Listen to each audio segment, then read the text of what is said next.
You wrote Ravan and Eddie and Cuckold back-to-back masterpieces. Within 3 years, were you writing both in some way simultaneously? Because what I find very interesting in your writing thing is there are huge gaps in between. But you know, with Ravan and Eddie and Kakol, Ravan and Eddie comes out in 1995, Kakol in 97, and both are big books. How did you manage that? I'm going to reduce myself to proper size, okay? Which is, I'm going to miniaturize myself for what I am. Ravan and Eddie, as you know, Siddharth, was some film director came over and You started writing it in Marathi. yeah, and it was a screenplay. Yeah. And actually, you know, I think you did mention that. I don't know who mentioned it. I must say that, you know, yes, the sequel came 15 or 17 years later. I don't remember now. But the fact of the matter is that the screenplay did not deal with the childhood at all. I was trying to take off from the Hindi film of those years, which invariably had the format that.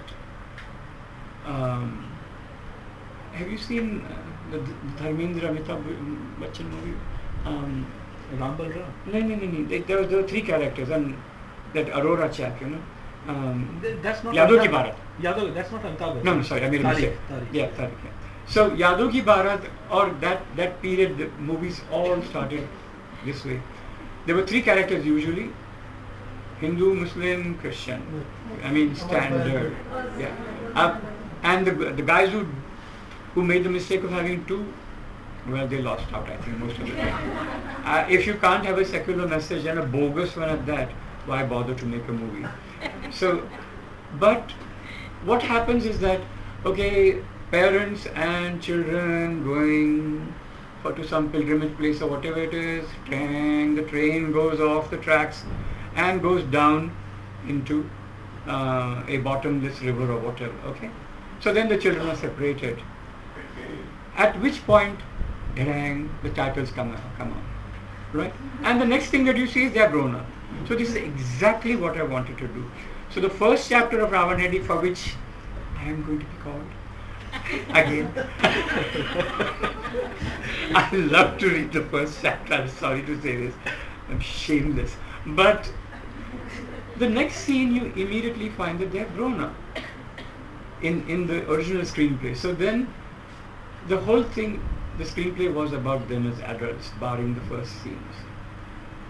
And that's how I went. It was not that I suddenly went back to it. It was just that by the grace of God, after I wrote Ravan Eddie, the novel, which took I took a gap of 14 years because I was, you know, I had various world records.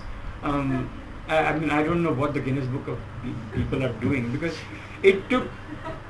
My Marathi book, which is supposed to be a landmark book, which is supposed to have reinvented the language. Obviously, nobody reads it. It took 27 years to sell 1,000 copies. And the rumor is that Kiran Nagarkar bought all the 1,000 copies. So, you know, it's a grim scenario altogether.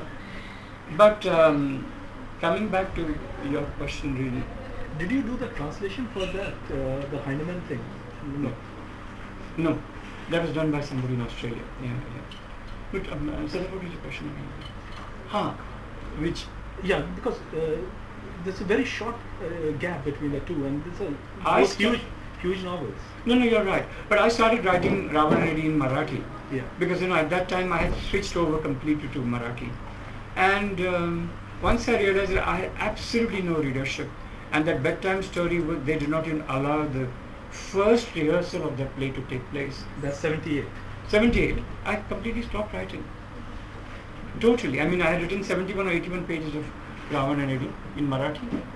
And then someone made a mistake and I was given a Rockefeller Fellowship. Now, it sounds really lovely to have a Rockefeller Fellowship. But I'll tell you that some Rockefellers are given to you to learn to swab this floor, to cook for yourself, and to walk 2 miles to the co-op shop, because the co-op shop is the only one that will give you some stuff which you can afford to buy. You know, most people perhaps get 10 shoestrings at least.